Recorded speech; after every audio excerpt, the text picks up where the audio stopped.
What is going on, everyone? Happy Thursday. The week is almost over, but we do have a 5-game NBA main slate. Welcome to the Fantasy Alarm NBA DFS Live. I am James Grande, joined by Sean Mitchell. Sean, interesting 5 game.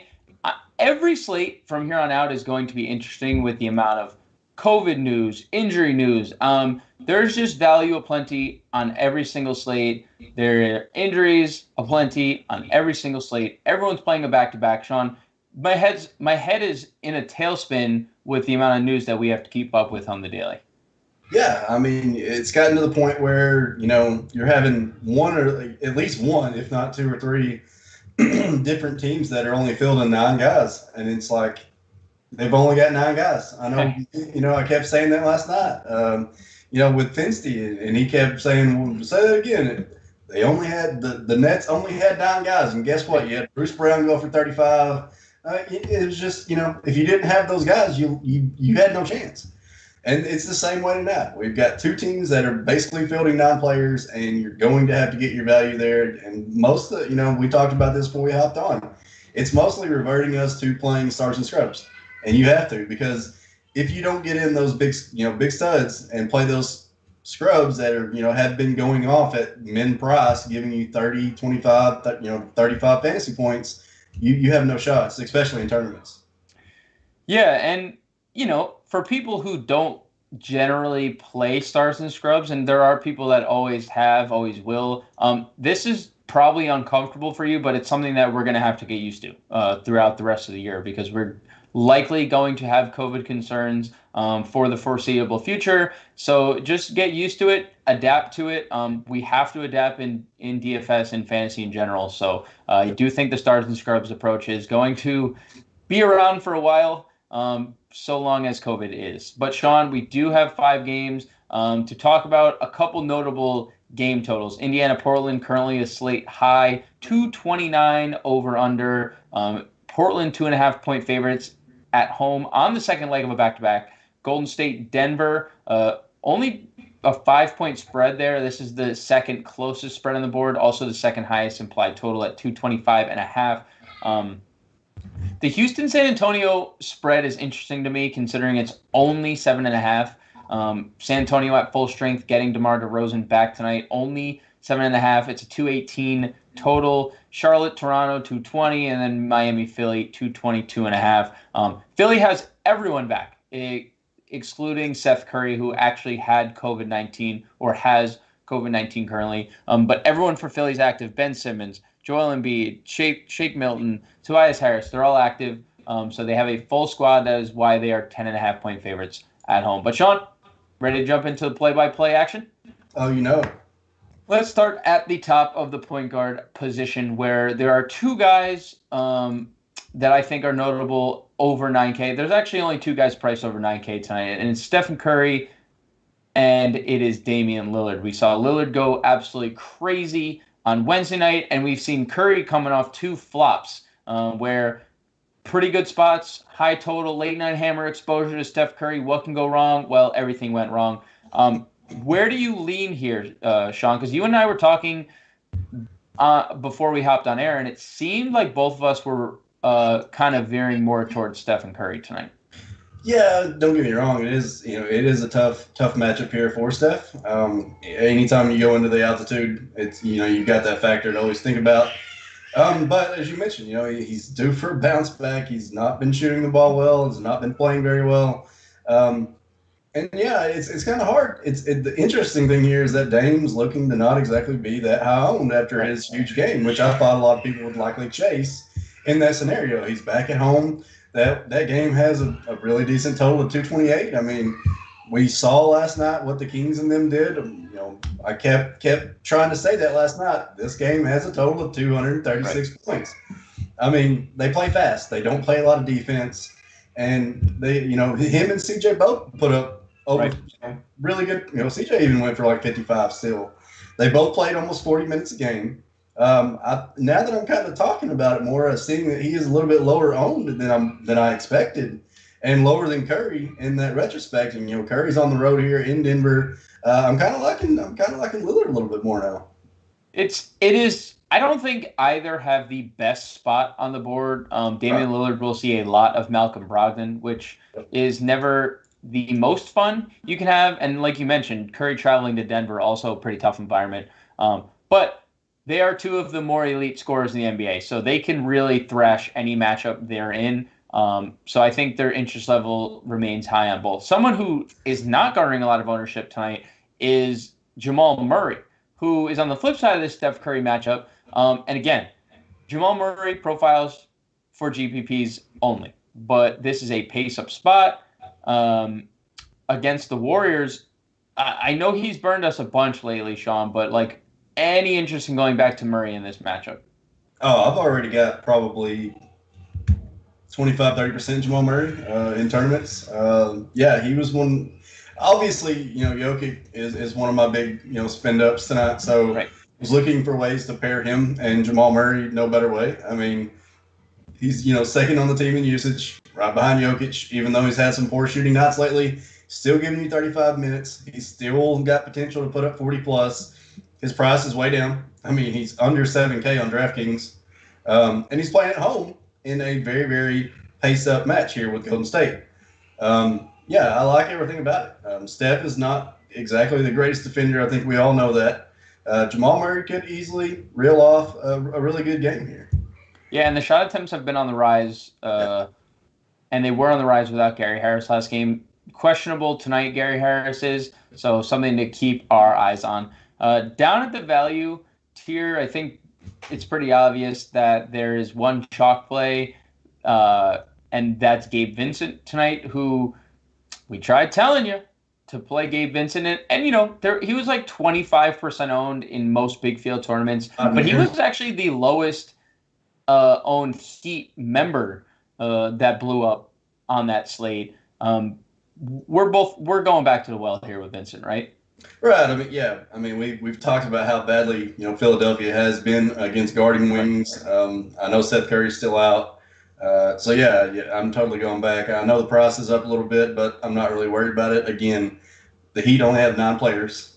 We know Tyler Hero's going to get his shots. We know Duncan Robinson's going to get his shots. But the thing about it is that Gabe Vincent was on the floor by himself a lot in that game. Right. And he took a lot of shots. I mean, he played 36 minutes, put up about 37 fantasy points. And, he has that knack to score. He he averaged 22 points in the G League. So, yeah, I mean, he's just a natural scorer. It's a good spot again. We know Philadelphia has bled points to the, wings, guards, shooting guards more so. So, yeah, I think it's still totally fine to go back to that. I think it could still be good chalk even at the price. Yeah, and he kind of played off the ball. I mean, Tyler Hero was the de facto point guard in that game, and we saw Vincent playing off the ball. So it's a great call. How much they being Philly has been torched by wings. I want to get your take and your interest level in 2 Pacer point guards. Both are kind of secondary point guards. One, Aaron Holiday.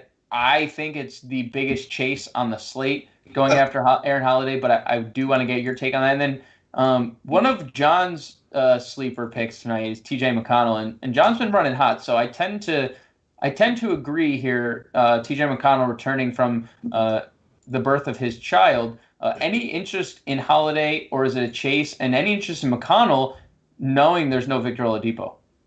Well, usually I'm never one to chase something like Aaron Holiday. It was crazy his ownership the other night, and John, we were all talking about it, about how people, had no clue that Victor Oladipo was going to sit. I mean, don't get me wrong. We mentioned we thought he would. It was a back-to-back. It had already been mentioned that it was uncertain. We kind of knew it could possibly happen. There was definitely a chance. But he was still like 40% owned in tournaments and stuff. And, I know he was min-price, but people were taking a huge risk there because there was really nobody to pivot to. I mean, there was really nobody to pivot to in that late game. He was in the late game. There was not any news about Vic Oladipo being, rested until right before that game. So it was kind of a risk-reward type play there. But the thing, he played 28 minutes. I mean, it's not like he just came in out of nowhere and we knew he, didn't think he had any chance at scoring 15 fantasy points. He showed us last year that he could put up fantasy points. Right. Not saying he can. He gets a good matchup here against Golden State. So I don't hate it. I don't hate it at the price. I still think he's a little cheap. He's not min price anymore, but kind of like Gabe Vincent. If he gets 26 to 28 minutes, and that's kind of what I'm trying to see is, Edmund Sumner actually started that game Right. and played decent minutes too. Yeah, 30 minutes So for Edmund Sumner. with TJ McConnell coming back, who does that affect? I mean, does that affect? It's not going to just affect Malcolm Brogdon, which is the starting point guard. McConnell does typically play that point guard spot, but even before he was out the 3 games for his son or kid, or I don't know if he had a son or daughter.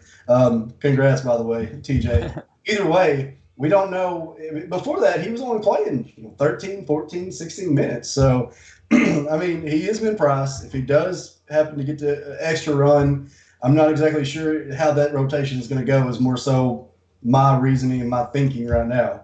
But I do think Aaron Holiday is going to see good minutes. I do think he's going to play hefty amount of load, either in the spell of Sumner or with Sumner or on that second unit. I think Aaron Holiday is going to be the guy to go to again.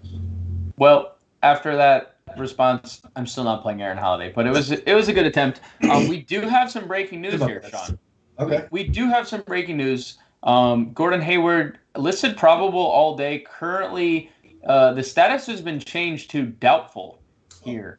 And I think that brings a couple things into play. I think 2 point guards, obviously in Charlotte, Terry Rozier and LaMelo Ball, both, I think, get a boost. LaMelo Ball has a very nice usage rate at 25.3. Sans Gordon Hayward, that actually leads the Charlotte Hornets this season. And I think perfect time to transition over a shooting guard, someone I have in my playbook in Devontae Graham, who John has been touting all year. You have jumped on the bandwagon lately. And you know what?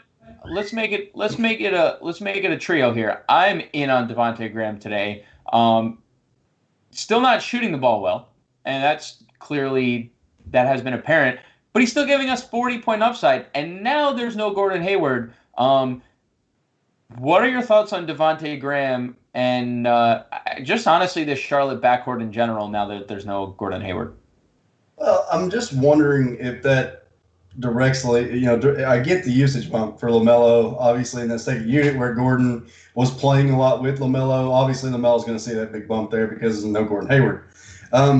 But who I think obviously is going to benefit the most here, and it's more of a DVP matchup as we have extensively talked about how bad Toronto is against a small forward spot, is Miles Bridges. Yep.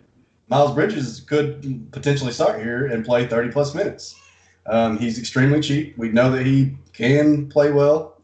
He probably has 35-point upside. And definitely that's somebody that I'll look to leverage with now that Gordon Hayward, if he does indeed sit. As far as the guard points, I still think you kind of go back to LaMelo. We still know what he can do. He still even put up, I don't even know what he put up the other night, but it still wasn't bad for what for how badly he shot.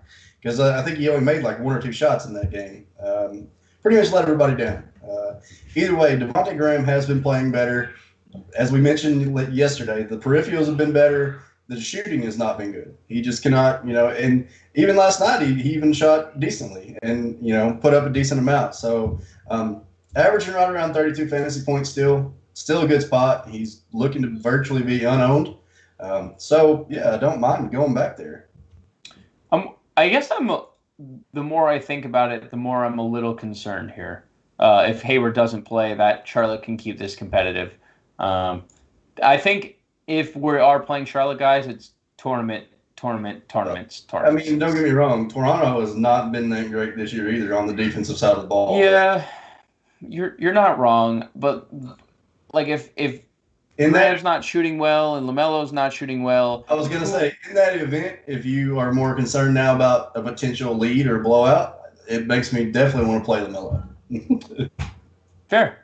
And I do think that is some tournament leverage after everyone was let down by LaMelo last night. Maybe some recency bias, gets LaMelo at low ownership. He's definitely probably not in your typical stars and scrub build for tonight, I would say. I mean, you're looking to get 3 or 4 of the top price studs. He's not going to be there. I mean, you had him at over 20% last night, projected to be under 6% on both sites tonight. So definitely a little leverage there. Let's just quickly talk about the top of the shooting guard position. I think McCollum and DeRozan are both fine. McCollum has been great I shouldn't just say fine. He's been great. Now there's no Victor Oladipo defense in his way. I think McCollum is an elite play that probably not many people go to because nobody really ever plays CJ McCollum, and he just puts up 50 fantasy points a night. DeMar DeRozan, perfectly fine cash game play. I don't know if there is a ceiling per se at 8K, but I do think the floor is solid. Fred VanVleet, tournament play. We've seen ceilings. We've seen floors. Interest level in the Heat guys here, Sean, and Hero and Robinson. Yeah, definitely on Hero. He's the highest usage guy on the team. He handles the ball roughly 95% of the time when he's on the floor, if not more. And we know he can put up lots of points whenever whenever he gets that kind of usage. We've seen it time and time and again. We've seen him even do that whenever Butler and Bam is on the floor. So yeah, I mean, I think he's the good chalk. Obviously, if he plays well or not, he's one that you just kind of have to plug. The rest of the shooting guard position, I definitely think Andrew Wiggins is an appealing tournament play, especially if we're going to get him under 5% on DraftKings. With the way he's played, that's not too. Yeah, the blocks have been pretty crazy, and the peripherals have been just increasing every single night for Andrew Wiggins, something that we've been begging for quite a while now. And again, he plays with the second unit, and he is the guy, so the usage rate continues to rise. If the shots fall, Andrew Wiggins could be a really solid tournament play. And then the chalk here at shooting guard, we don't need to expand much. Ben McLemore, he's going to likely start. He could even start at point guard, just considering they don't have one with John Wall out, with James Harden now in Brooklyn. Eric Gordon out, yeah. Yeah, Eric Gordon out, Chris Clemens out for the year. So Ben McLemore, likely the starter at point guard tonight. And if he's not, he's going to play in excess, probably around 30 minutes. So if not more. If not more, we haven't seen him play more than 17. My only concern with putting him in a 40-minute role, but I do think they will extend him, and he's going to be likely the chalkiest play on the slate. Small forward is pretty bad now that there's no Gordon Hayward, or potentially no Gordon Hayward. He hasn't officially been ruled out. We do have Will Barton in another interesting spot if there's no Gary Harris. We saw Will Barton look pretty excellent the other night. I think Denver is kind of just slipping through the cracks here in terms of ownership. We saw Jamal Murray's ownership. We see Will Barton's ownership here. They are getting an elite spot. And I get that Golden State's defense has improved with Draymond Green. No doubt. But they're still 20th in defensive rating. They still play really fast, which means Denver is going to get multiple possessions more than they generally do. And that benefits Barton quite a bit here. Yeah, I mean, he played 35 big minutes last game, had a really good game. He's actually in a lot of my Denver stacks already. He's definitely one that I want to have for all the same reasons you just mentioned. It's a high total game, should have a fast pace. He's got a good matchup. He's virtually predicted to be, sub 10% at the moment, if not lower. Everything that you kind of want in a tournament play, he's got the upside. We've seen it. He plays a little bit better at home most of the time. So, yeah, most definitely on Will Barton. Gary Harris might be out again. Absolutely. Michael Porter Jr. is still out. All roads still point to Barton. All roads still do point to Barton. Because when you look at the landscape of the position as a whole, it sucks. You're going to – what's up? I'm wondering if that, if Gordon Hayward does in the event be rolled out, that ownership's going to go somewhere, right? Because he was projected to be around – well, no, he was actually not even projected to be that high owned. So, never mind. It looks, more like those Rockets are going to get all the small forwards. So, give me all the Barton in tournaments. Give me that leverage, and I'll definitely take it. Yeah, and that's the next point I was going to make. All the ownership, Sean, is just going right to Houston again. And again, it's something we could just circle back to the beginning of this live stream. Those are the winning lineups this year. It's been 3 punts, been 3 guys from the teams with no players. And again, Houston has about 9 active players tonight, 2 of which have not even cracked the rotation. So it's going to be a lot of Jayshawn Tate. It's going to be a lot of Sterling Brown. David Nwaba is getting a lot of love if you want to go there. Sean and I both agree we don't want to touch David Nwaba, but understand he's free and, he doesn't really need to do a lot. Exactly. We're not saying that he can't put up 25 fantasy points. And by the way, and I know the birthday narrative, so don't try to play that on me. We already know the birthday narrative. I'm not going there. I don't think that matters. He's just not a high usage player. He might get you, a couple steals. He might get you some rebounds. He's not a shooter. He's more of a, try to get the ball down low, put it in like with a layup or something. He's not really an elbow shooter or a mid-range shooter. He's not going to do a lot of things. Sterling Brown, on the other hand, is a guy that does love to shoot.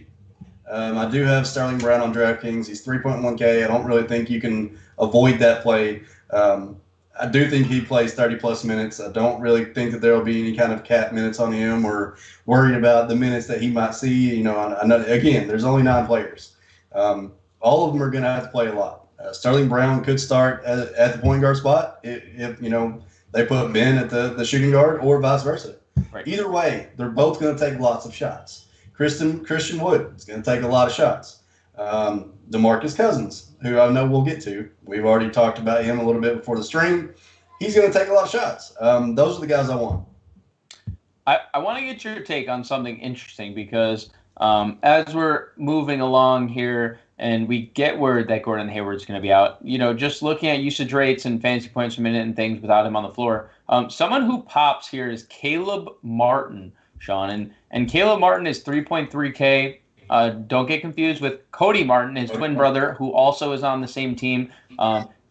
Yes, their pictures are different, I think, on DraftKings. They are identical twins. But Caleb Martin has been the more used player. He's averaging 15 minutes on the year. What is the exact number? 21% usage rate, 1.17 fantasy points per minute. How large is that sample? That is a 100-minute sample. Oh, wow. Okay. So that's not bad. It's not bad. He probably is going to, play the 3 a lot, play the 2, right? Rotate between the 2 and 3. Yeah, I can understand that. And that's probably where he gets a lot of that usage is because he's mostly on that, full second team run where Gordon Hayward's not on the floor.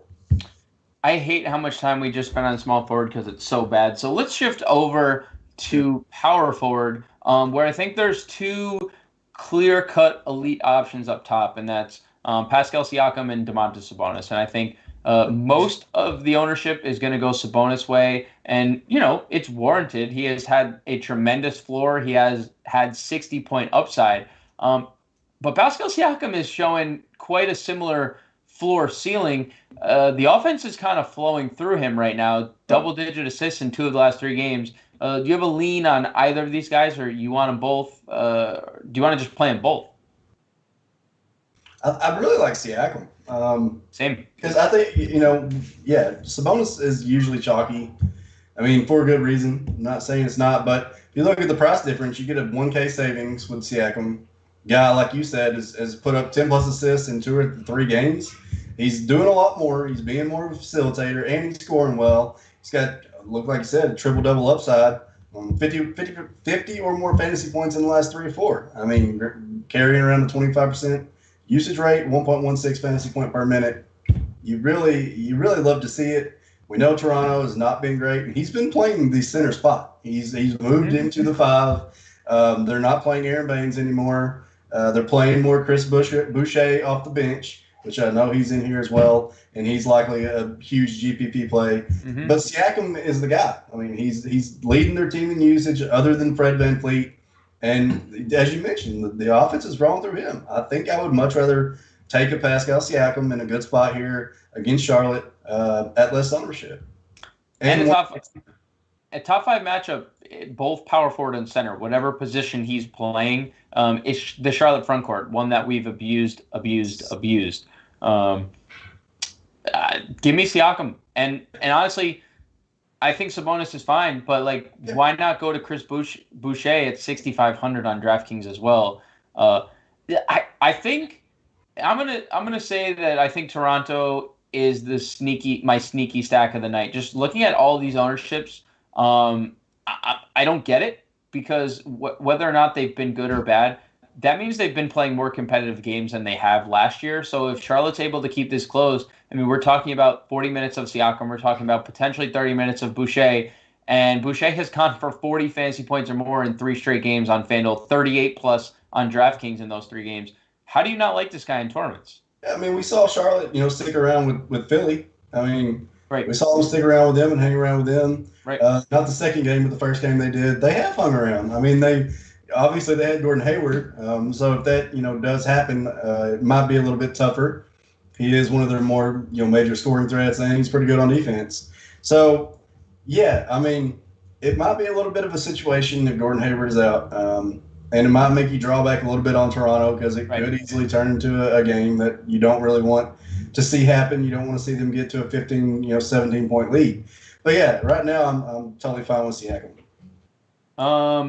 And if that game does blow out, we're going to Boucher for sure because I think he's going to play in a blowout. I mean, he's going to play either way. But rest of the power forward position, LaMarcus Aldridge, I think is going to be vastly underlooked, especially with DeMar DeRozan returning. But we've already talked about how decimated Houston is, and that close spread is interesting. It makes you kind of want to play some Spurs, especially because you're playing 3 to 4 Rockets in essentially every lineup. Draymond Green, I think, works perfectly. Went for 30 fantasy points for a second straight game. $200 price deduction. So don't really understand that, but why not fire up Green, who's actually shooting, really stuffing the box right now. I think P.J. Washington, if you do think Charlotte can keep this close, we've seen P.J. Washington go for 40-plus multiple occasions this year, and no one ever plays P.J. Washington. And then I ran through those because I wanted to get to Precious before we move on to center. You said you weren't going to play much of Precious tonight, and I'm curious, are you worried about Embiid? Are you worried about – I mean, seeing his ownership at just 3% on DraftKings is like really makes me want to play him, and I get it. It's not free anymore, so like if he gets in foul trouble and is only able to play 20 minutes, that could hinder our lineups because he's not 3,100. But is the foul trouble going to matter? Because they only have 3 active bigs in Olynyk, Precious, and Chris Silva. Yeah, that's true. But I mean, they could easily go small and put Kelly Olynyk at center. I mean, there's ways around it. If he does get in foul trouble, he can come off the floor. Joel Embiid has been notorious for getting, especially rookies. He's going to put him in work. He's going to put him in the blender. I don't like the spot. Tobias Harris is back as well. Sitting down there at the 4. I just don't think it's a good spot. I don't like it as much as I did the last game, and I played all kinds of Precious in the last game. Just don't think that I want that. And the bad thing is he's not even, from what I'm seeing right now, he's looking to be very chalky on FanDuel, but not on DraftKings, which kind of throws a kind of a wrench in things. And it might be because of the 4.4 price or 4.4 price on DraftKings. I mean, it's a little bit more at the 4.1 on FanDuel. I don't know. I'm not feeling it. Let's shift our focus to center, where I think the question of the night it lies here, and it's Jokic or Embiid, Sean. And I'm leaning Jokic. What's your take on this situation?